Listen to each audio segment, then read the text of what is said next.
আজব তাই না? পৃথিবীতে ৮৪ লক্ষ জীবের মধ্যে একমাত্র মানুষই টাকা রোজগার করে, কিন্তু পৃথিবীতে অন্য কোনো প্রাণী না খেয়ে মরে না, আর মানুষের পেট কখনোই ভরে না।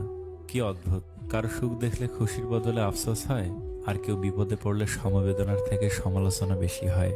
আপনার অর্থ কম থাকুক, যোগ্যতা কম হোক, কিন্তু আপনার কথা, ব্যবহার, আচরণ যেন সুন্দর হয়। মানুষ হিসেবে এগুলোই বড় সম্পদ। বাড়িতে ঝগড়া হওয়ার পর মেয়েরা ভাবে, একবার বিয়েটা হোক, আর জীবনেও বাপের বাড়ি আসবো না। দিন শেষে পুরুষ ঘরে ফিরে শান্তির আশায়। একজন স্ত্রী চাইলে সেখানে বেহেশতের সুখ দিতে পারে, আবার চাইলে নরকের যন্ত্রণাও দিতে পারে। তিনটি জিনিস খুব মূল্যবান: সম্পর্কে সম্মান থাকা দরকার, ভালোবাসতে বিশ্বাস থাকা দরকার, বন্ধুত্বে গুরুত্ব থাকা দরকার। যদি সুখ চাও রাত জেগো না, যদি শান্তি চাও দিনে ঘুমিও না, যদি সম্মান চাও ফালতু কথা বলিও না, যদি ভালোবাসা চাও পরিবারকে কখনো ছেড়ো না। এত মানুষ